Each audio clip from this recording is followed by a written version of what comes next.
Everyone, welcome back to my channel solving biology. I am back again with another video. और इस video में हम discuss कर रहे हैं हार्डी-वीनबर्ग प्रिंसिपल के न्यूमेरिकल्स, जो बहुत इंपॉर्टेंट न्यूमेरिकल्स रहते हैं क्लास 12 बायोलॉजी बोर्ड्स के लिए। तो सबसे पहले हमें इक्वेशन पता होनी चाहिए। The equation is P plus Q is equals to 1। P represent करता है हमारे डोमिनेंट अलील कैपिटल ए को, स्मॉल रिप्रेजेंट करता है हमारे रिसेसिव अलील स्मॉल ए को। जब हम इसका स्क्वायर करते हैं बोथ साइड्स, तो P square plus Q square plus 2pq is equals to 1। तो अब पी स्क्वायर रिप्रेजेंट करता है हमारे capital A, Q square represent करता है small A and 2pq represent करता है कैपिटल ए स्मॉल ए। जो कैपिटल ए स्मॉल ए ये सेम टाइप के अलील्स हैं, तो इसको हम बोलते हैं homozygous. Capital A small A represent करता है हेट्रोजाइगस को, राइट। ये दो बेसिक चीजें पता होनी चाहिए, न्यूमेरिकल्स काफी इजी हो जाते हैं। Let's start. सबसे पहला question, in a Hardy-Weinberg population 98 out of 200 are showing recessive phenotype, what will be the percentage of heterozygous? तो सबसे पहले recessive किसको रिप्रेजेंट करता है? Q square, isn't it? तो कितना गिवन है? 98/200 गिवन है। परसेंटेज बताना है heterozygous का। मैंने ऊपर बताया heterozygous यानी 2pq की हमें परसेंटेज बतानी है, ठीक है। तो क्यू स्क्वायर इक्वल 98/200, उसको सॉल्व करते हैं। 100 नीचे 2 से काटा, 4 8 9 49। So now my Q square is 49/100, that is 0.49। So ultimately my Q will come out to be 0.7, right. अब हमें पता है P plus Q is equals to 1। So my P will be equals to 1 minus 0.7 is equals to 0.3, ठीक है।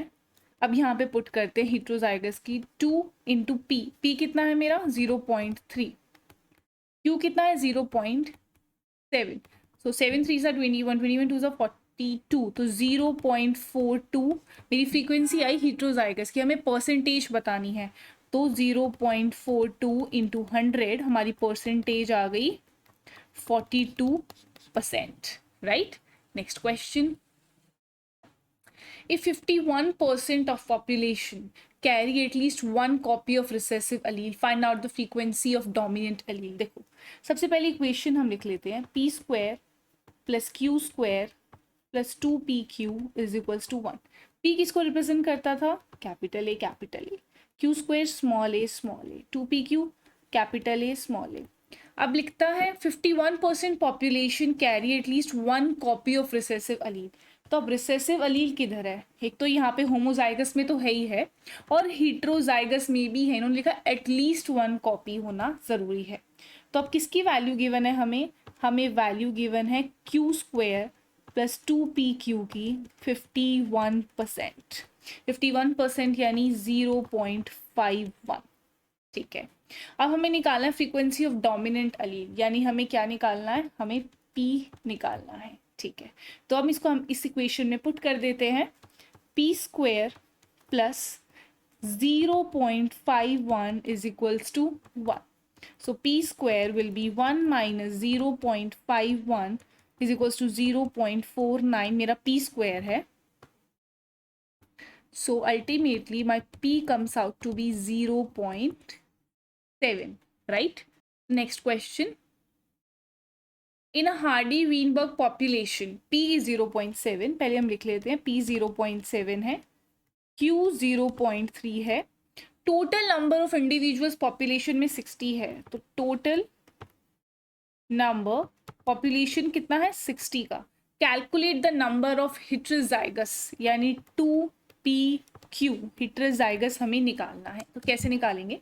सबसे पहले 2, P यानी 0.7, Q यानी 0.3, तो 7 3s are 21, 21 2s are 42, 0.42 यानी परसेंटेज वाइज 42%। अब हमें एक्चुअल नंबर ऑफ इंडिविजुअल्स निकालना है, ठीक है। तो हम क्या करेंगे? 42% ऑफ 60 कर देंगे, right. Now we will solve it. This is 5, this is 21, 21 6 6 minus 6 2 12, 126 by 5. अब 126 by 5 को हम डिवाइड कर लेते हैं. 5, 126, 5 2 10, 26, 5 5 25, 1 0, 25.2. और इंडिविजुअल्स निकालने थे, तो इंडिविजुअल्स कभी भी डेसिमल या फ्रैक्शन में नहीं होते. सो approximately 25 individuals is the correct answer, right? Next question. A gene locus has two alleles, capital A and small a. If the frequency of the dominant allele A, yani P given है 0.4, what will be the frequency of homozygous dominant? Homozygous dominant यानी हमें p square निकालना है. Heterozygous यानी हमें 2pq निकालना है. And homozygous recessive यानी हमें क्यू स्क्वायर भी निकालना है. तो कैसे निकालेंगे? p हमारे पास 0.4 है, so p plus q is equals to 1.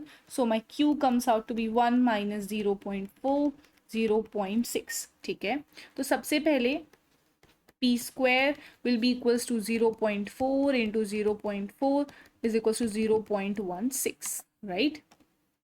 Second पे q square 0.6 into 0.6 is equals to 0.36.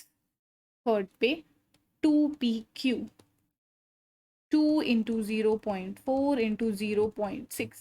6 4s are 24. 24 to the 48 to 0.48. Next question. At a particular locus, frequency of allele A, capital A हमें given है, यानी P given है 0.6. small a यानी q given है 0.4. what will be the frequency of heterozygous यानी वही हमें 2pq निकालना है. जब आपको ये क्लियर हो जाएगा कि होमोजाइगस डोमिनेंट क्या है, होमोजाइगस रिसेसिव क्या है, हेट्रोजाइगस क्या है, तो क्वेश्चंस बहुत ही कम समय में हो जाएंगे. टाइम टेकिंग क्वेश्चंस है ही नहीं. सो 2 0.6 इंटू 0.4. अगेन 6 4 24, 24 to 48, 0.48 हमारी फ्रीक्वेंसी, और अगर परसेंटेज में निकालना है तो 48%, right. Next question. We have sampled a population in which you know that the percentage of a homozygous recessive genotype यानी AA 36%, यानी हमारी तरफ से क्या है, Q स्क्वायर 36% है. ए अलील की फ्रीक्वेंसी बतानी है, यानी सिंपली हमें Q बताना है, तो Q विल बी 0.6, और अगर हम परसेंटेज में देखें 60%, right. Next question. If 9% of an African population is born with a severe form of sickle cell anemia, यानी हमें Q स्क्वायर गिवन है 9%, यानी 0.09, और Q will be equals to 0.3. What percentage of the population will be more resistant to malaria because they're heterozygous? यानी हमें क्या निकालना है वापस से, 2pq निकालना है, करेक्ट. तो अब हमारे पास Q आ गया है. अब we know P plus Q is equals to 1. P is equals to 1 minus 0.3 is equals to 0.7. Now we will put values. 2 into P, P is 0.7 into 0.3, 7 0 21, 21 to the 42, 0.42 या फिर 42%, right. Next question. If the frequency of an autosomal dominant allele, यानी हमें P given है 0.6, calculate the number of recessive phenotypic individuals, हमें individuals बताने हैं. population कितनी given है हमें, 10,000 गिवन है, ठीक है. तो हमारे पास P है, सबसे पहले हम Q निकाल लें.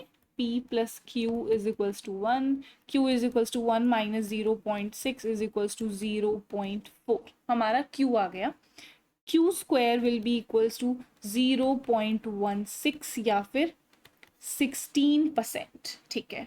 अब हमें इंडिविजुअल्स का नंबर ही बताना है एग्जैक्ट, तो 16% ऑफ 10,000, राइट. दिस 20 से 20 कटा, तो number of individuals are 1600. They are the number of individual इनका रिसेसिव फिनोटाइप है, correct. Next question. The frequencies of alleles A, capital A and small a are given respectively. So we know capital A yani P is equals to 0.7, Q is equals to 0.3.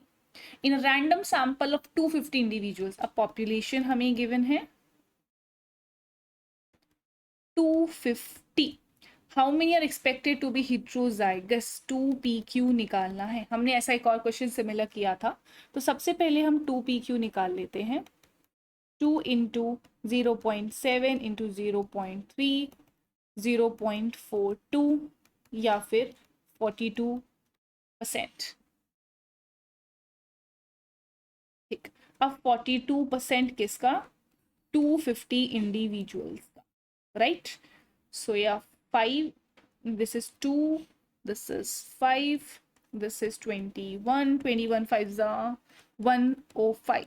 105 individuals हैं जो heterozygous हैं, right? Next question. In a population, the frequency of heterozygous genotype is, यानी heterozygous given है हमें 2pq given है 0.48. हमें क्या बताना है? p बताना है एंड q बताना है. So let's solve. अगर मैं p को p ही मान लूं and q, we know that p plus q is equals to 1. So q is equals to 1 minus p. So यहाँ पे 1 minus p 0.48, right? So p 1 minus p 0.48 divided by 2 will be 0.24, right?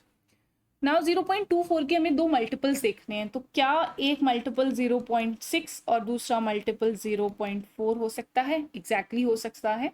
So my p comes out to be 0.6 and my q comes out to be 0.4, right? So these were all. ये हमने कुछ important 10 questions करे Hardy-Weinberg principal के, जो मैंने पढ़ाया है. इसकी PDF you can get it on my Telegram channel. Rest you can follow me on my Instagram as well. And if you like my channel, please like, share and subscribe. Thank you.